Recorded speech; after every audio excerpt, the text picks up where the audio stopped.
Hi, my name is Drew. I'm the president of the Darwin Society here at Christ College.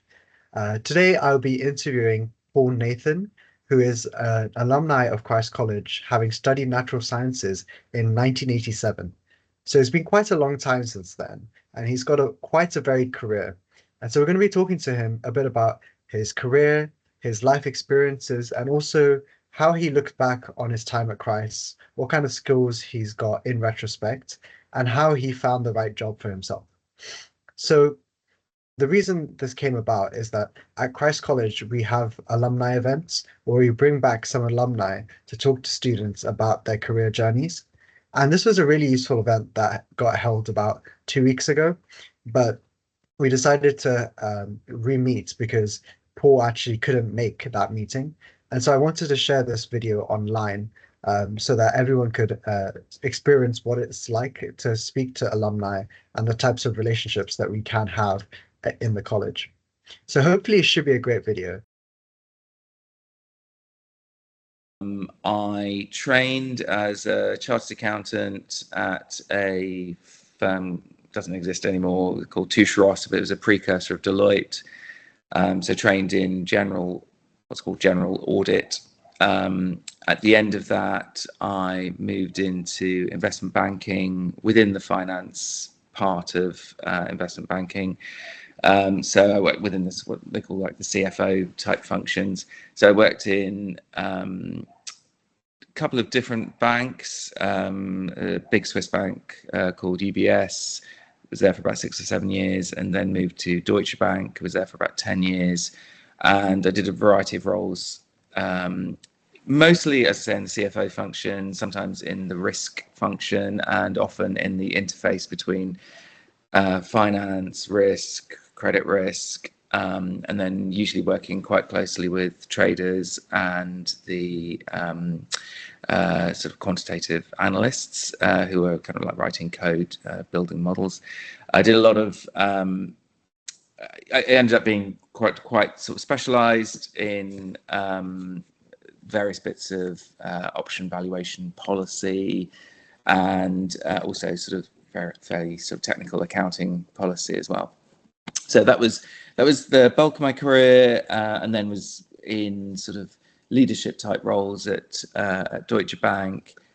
Left there a while ago, I guess about 12 years ago, 12 years ago. Went back, did a master's at UCL in masters in astrophysics. So back in my day when I did natural sciences, there wasn't a part three. So I did a master's in astrophysics, did a bit more banking as a consultant at Morgan Stanley for a couple of years, working on some kind of big accounting projects for them. And then as of about 3 years ago, I started a PhD, also at UCL, in AI and astrophysics. And then as part of that, you have to do a 6-month placement.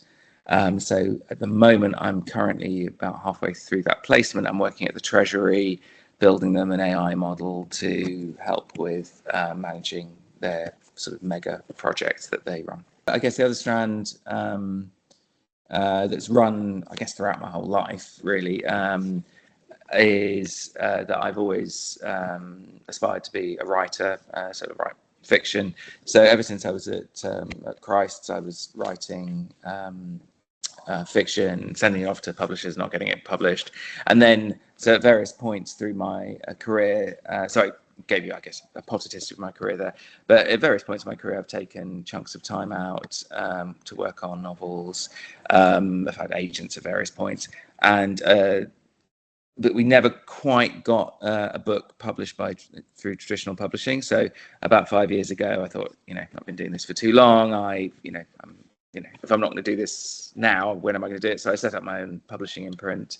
So I put then a few books out online on Amazon, for sale on Amazon, and they're doing reasonably well. So that's good.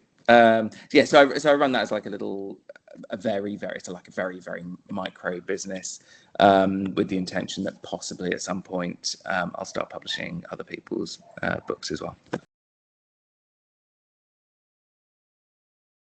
My main subject was physics, and so that's kind of in line with any physics degree, and part of it is a self-selecting thing that you end up being a really good problem solver. I think honestly, I think that's the most important thing. You become a very, very good problem solver, and it just means that you can approach so many different situations, not just sort of quasi scientific or scientific adjacent problems, but just like problems in a workplace or whatever. And your natural approach to them is to deconstruct them into or to sort of cast it as a problem that you're trying to solve, and then deconstruct it into a series of steps. So I think that's a kind of a physicsy thing. So that's not particular to natural sciences. I think the thing with natural sciences, one, I guess just the kind of the work rate you need to maintain to be able to kind of keep on top of it all. I don't think has changed over the years. The 4 subjects in the first year, and then the 3, and the yada yada. I mean, there's a lot of work to do. So that, again, it's a slightly self-selecting thing, I guess. If you manage to get through all that, then you're fine about working hard. And there are lots of professional environments, or increasingly these days, self-driven startup type environments where people, you need to work hard. So that's great. And then, but the thing I particularly like about it, and even though I would normally think of myself as a physicist, I'm still really proud to be a natural scientist. I think it's the fact that is that breadth that you're forced to have in your first year. And I didn't do A-level biology. I did kind of classic physics, chemistry, maths, further maths. But in my first year, I did cell biology, and I loved cell biology. It was such a cool subject. I was quite close in the second year to maybe doing like botany or something instead of pursuing physics. And I think that that breadth stays with you, and the fact that you're sort of open to the wider sort of parts of your subject and how your subject interfaces with others. I think that just sort of stands you in really good stead. It's kind of a full-time job looking for jobs and careers. Definitely don't be discouraged if you get rejected, and I think that's a really amazingly important thing to sort of say. And I probably, maybe that as much as anything else, it's just worth sort of reiterating.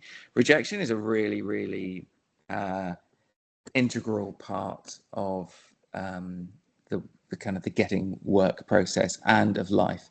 And it sort of goes with the territory that a lot of people at Christ or similar colleges at your stage probably haven't had that much what you would think of as rejection or failure.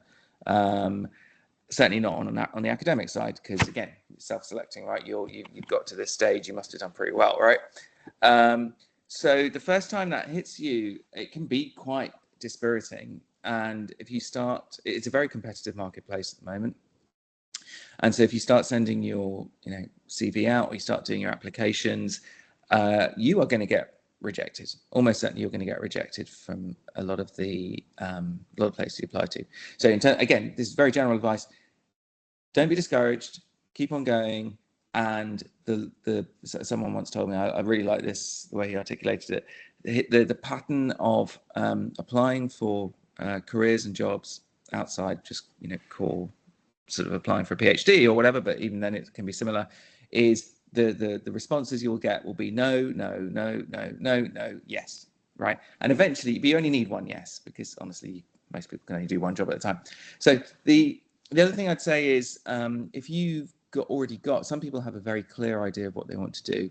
If that's the case, absolutely brilliant, right? If some people know they want to go into finance, or I don't know, back in the day, there were a lot of mathematicians who would go into actuarial science. If you want to go into insurance, whatever, right? That's brilliant, right? If you know what you want to do, then of course that's a great head start. It means you can really focus on that. Otherwise, I would say just have a look around. These days, there is an awful lot of information is very transparent in most organizations. So go to milk round type sort of open days, when they have careers fairs, go to those, talk to the people, especially talk to other the younger people that they send to these careers fairs, because they'll only have been often out of university 2 or 3 years themselves, but they'll have done so much in that time that they're still very close to the point that you were at, that their experiences are really, really valuable. Because they've been on this sort of learning curve already. But if you don't know what you want to do, I would definitely say also just relax a little bit. You got to work hard to try and find a job, but honestly, I never knew what I wanted to do, and I sort of stumbled from one thing to another, and it was fine. It was interesting. It was great. I feel I've had a really exciting, varied career. And going back to your first question in terms of what does natural sciences give you, and again, whether it's natural sciences giving you, or the fact that you're good enough to do natural sciences at Cambridge, who knows? But all those skills that you've got, either innate or honed through your course, will stand you in good stead. So when your boss suddenly comes in and says, "Oh, I don't know, we've got this massive crisis. Can anyone help?" and you put your hand up and say, "Yeah, okay, I think I can," and then you get exposed to something you've never done before, you'll be, you've got the kind of DNA to be able to do that. So, but there are so many. One thing I'd say is that there are just so many different jobs out there which are sort of exciting and interesting. And once you so long as you're comfortable about immersing yourself into whatever you're doing, it'll be fine. It'll be great.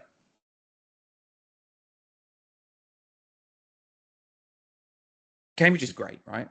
Cambridge is absolutely great, and it was a fantastic place to study. But I've also been, I've done my master's at UCL. I'm doing my PhD at UCL. UCL is great as well. There are lots of great institutions out there. So again, coming back to that rejection thing, it's very difficult to get into Cambridge these days, and Oxford, and a lot of the top Russell Group universities. Again, don't be discouraged if it just doesn't work out on the day, and you have a bad interview, or you don't quite get the scores you need in the pre-exams, the pre-interview scores. It's fine, right? Christ is wonderful, Cambridge is wonderful, but it's not all that, right? There are lots of other great places as well. So I would definitely, for prospective students, I would definitely say that. Now, if you are lucky enough to get in, because there is a bit of luck involved, I would definitely say it can be a little bit overwhelming, I think, depending on the background you come from. And, if your parents didn't go to, Cambridge or Oxford, or didn't even go to university, which was, say, my situation, then it was kind of a bit overwhelming, to begin with. But honestly, probably for me, I was so unsocialized when I went to university that it was probably as much, I could have gone anywhere and it would have been overwhelming. But it can be a bit overwhelming. So just take your time, just to sort of, just take your time when you're there. Your degree, especially if you're doing natural sciences, is going to be 3 or 4 years. That's plenty, plenty of time. And definitely it's a common thing in life that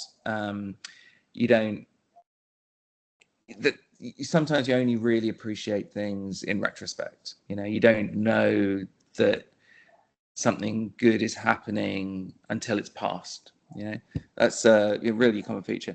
And so one piece of advice would be, it's a pretty good time of your life, right? So if you can, and then just stop and appreciate where you are, and actually one maybe final thing is also, don't be afraid to ask for help. I think it's a really, really difficult thing. Again, everyone who's come to Christ's or anywhere in, say, Oxford or Cambridge or any of the top universities, they're all high achievers, and it's not usual for them to be struggling either with the content or the volume of the work or whatever. And That is definitely going to happen, right? I mean, I don't know anyone, certainly in my time, and again, I don't think it's got any easier, who didn't at some point throw up their hands and just go, "Oh my God, I'm not sure I can deal with this." But I think life is tougher for young people now than it was in my day, and I think there are lots of sort of other pressures out there that make things more focused and concentrated and even more, sort of difficult sometimes. So I would definitely say, don't be afraid to ask for help. Whether it's from your peers, people in other years, and definitely people in the college, because again, hopefully that hasn't changed. They always seem to be, they seem to want to try and sort stuff out if people were, people having problems.